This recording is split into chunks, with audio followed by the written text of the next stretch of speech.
Imagine uma rodovia onde, em apenas um ano, 2.641 acidentes são registrados e 171 pessoas morrem no mesmo traçado, entre caminhões carregados, ônibus lotados e carros de quem só tem esse caminho para cruzar Minas. Essa é a BR-381 entre Belo Horizonte e Governador Valadares, a rodovia da morte. Pista simples, curvas fechadas em serra, acostamentos estreitos e um fluxo intenso de carga que liga o Vale do Aço, o leste de Minas e São Paulo ao restante do país. Quando chove, o asfalto remendado se encharca, a visibilidade cai, a frenagem piora e qualquer erro vira colisão frontal ou tombamento. Não por acaso, ao buscar BR-381 no Google, o resultado é uma sequência de notícias de engavetamentos, interdições longas e balanços de mortos. Depois de décadas assim, essa mesma estrada começa a entrar em uma fase de transformação. Concessão assinada, plano de 100 dias com máquinas espalhadas pelo trecho e um pacote de duplicações e obras pesadas. Neste vídeo, você verá como a BR-381 ganhou a fama de rodovia da morte e o seu projeto de reforma. Ao longo de pouco mais de 300 quilômetros entre Belo Horizonte e Governador Valadares, a BR-381 concentra praticamente todos os elementos que transformam uma rodovia em caso clássico de insegurança viária. Um traçado concebido nas décadas de 50 e 60 para outra realidade de fluxo. Um relevo montanhoso que impõe curvas fechadas e aclives longos, um volume intenso de caminhões pesados e uma sucessão de cidades e povoados encostados na pista, onde a via funciona, ao mesmo tempo, como eixo nacional e avenida urbana. Na época em que foi construída, a estrada sintetizava o avanço de um país que asfaltava ligações estratégicas entre a capital mineira, os polos industriais do Médio Piracicaba e do Vale do Aço e o litoral capixaba. Hoje, o tráfego multiplica a pressão sobre uma geometria que permaneceu, em essência, a mesma de quando o projeto saiu do papel. Nos dados recentes, essa diferença entre passado e presente aparece com clareza. Entre 2018 e 2023, apenas no segmento entre BH e Governador Valadares, a PRF registrou 3.960 sinistros de trânsito e 420 mortes, concentrados em pouco mais de 300 quilômetros de pista.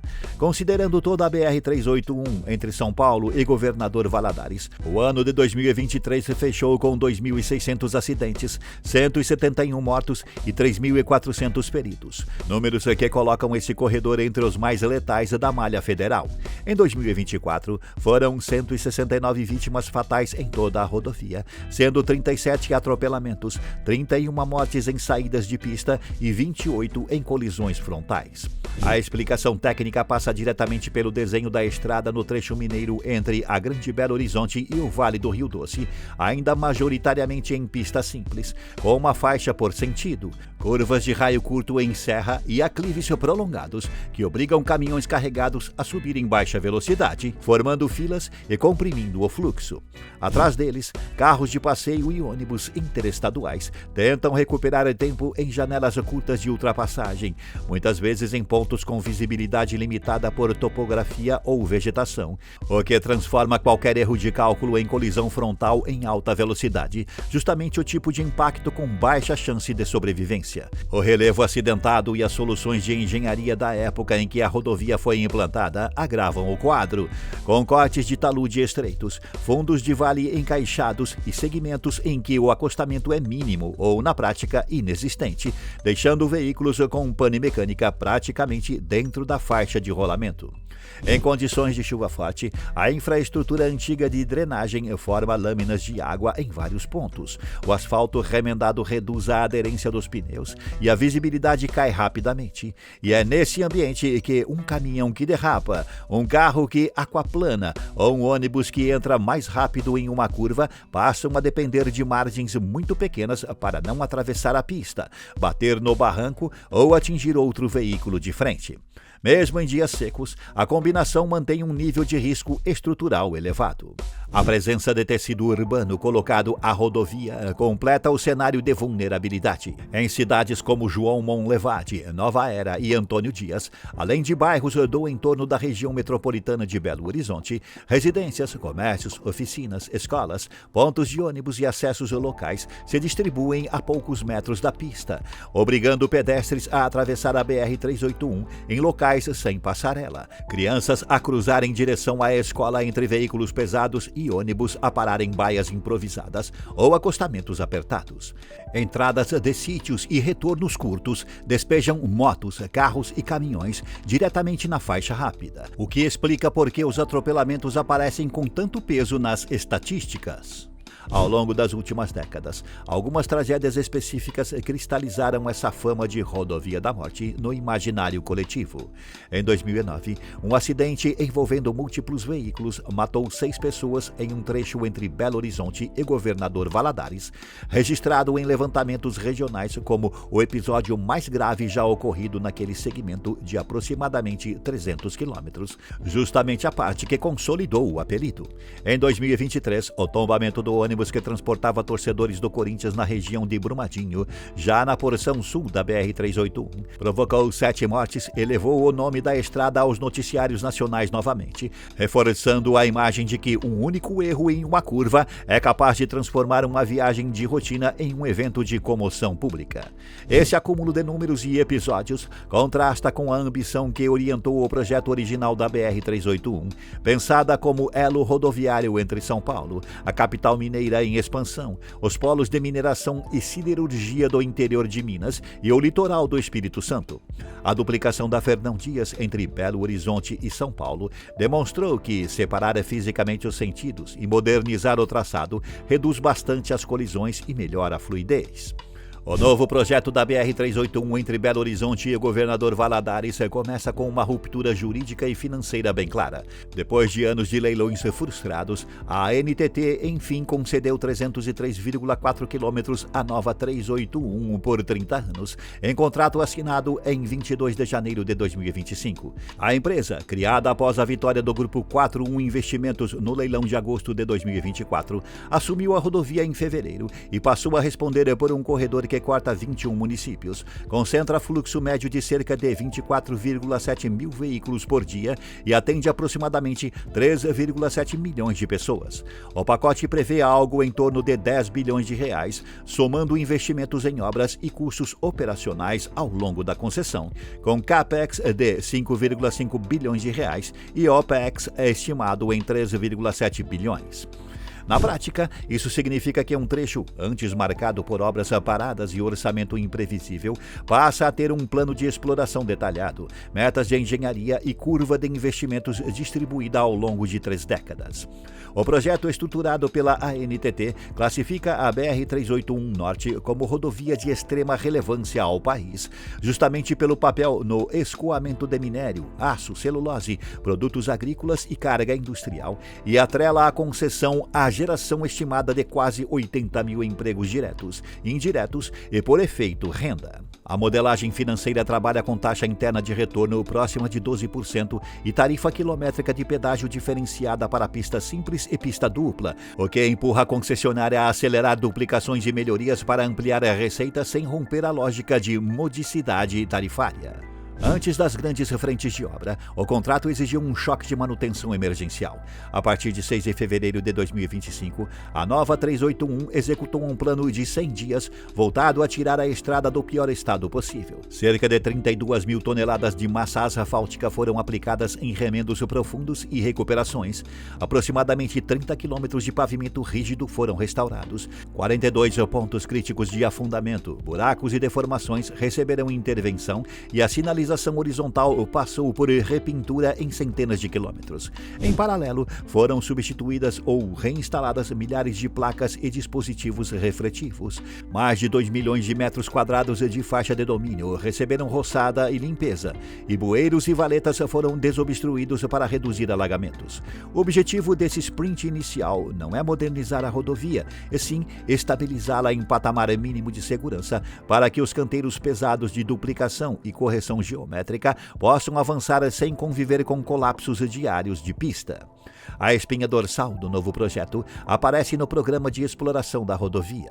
A concessão obriga à conclusão de 28 quilômetros de duplicação remanescente de contratos antigos, a implantação de mais de 90 quilômetros de novas pistas duplicadas e um pacote de 82 a 83 quilômetros de faixas adicionais em subidas e trechos críticos, somando pistas extras que funcionam como pulmões para caminhões pesados em aclives e curvas. Entram ainda cerca de 10 quilômetros de vias marginais em áreas urbanas, 20 passarelas para pedestres, 166 pontos de ônibus estruturados, uma rampa de escape em serra e dezenas de intervenções de correção de traçado e estabilização de taludes. O desenho técnico tenta atacar ao mesmo tempo o risco de colisão frontal ao separar fisicamente os sentidos em segmentos longos e o conflito com o trânsito local ao criar marginais, baias e passagens seguras para quem mora e trabalha às margens da BR-381. Essas obras de ampliação de capacidade não são espalhadas de forma aleatória ao longo dos 30 anos.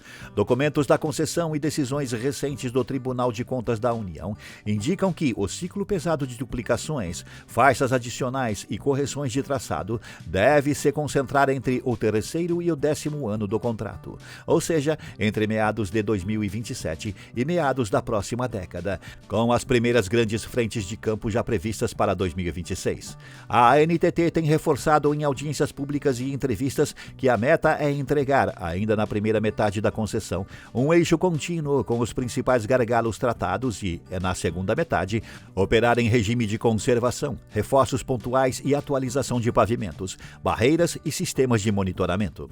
Na outra ponta, o Ministério dos Transportes estuda, junto com a agência e a concessionária, a inclusão obrigatória da duplicação dos cerca de 70 quilômetros entre Belo Horizonte e Governador Valadares. O novo desenho não se resume ao trecho concedido.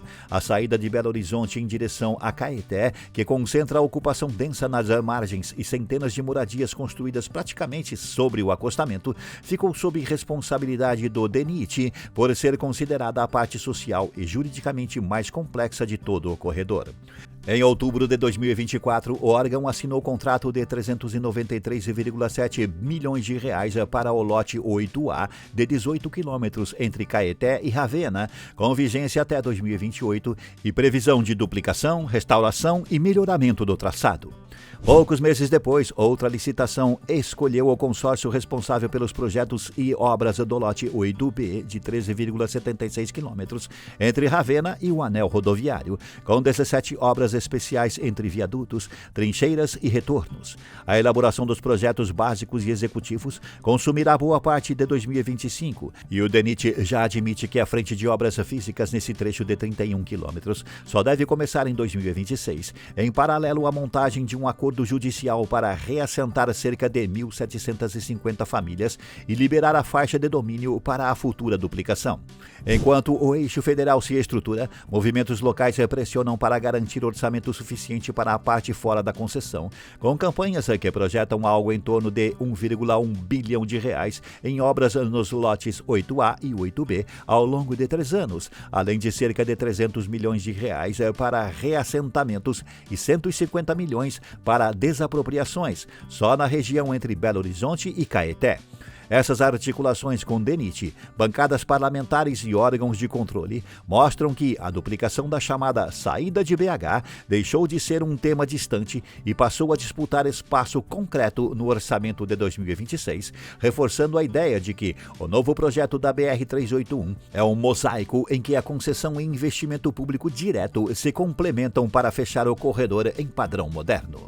Do ponto de vista de resultados esperados, estudos usados na própria modelagem da concessão e levantamentos da FIENG indicam que, em 2023, cada 100 acidentes nos trechos não duplicados da BR-381 geraram, em média, 10,87 óbitos, enquanto partes já duplicadas registraram 5,16 mortes para o mesmo número de ocorrências, com severidade de sinistros mais de 100% maior na pista simples. Mas e você? O que acha desta reforma? Acredita que vai salvar vidas? Comente. Este é o canal Urbana. Deixe seu like, inscreva-se e assista a um vídeo anterior.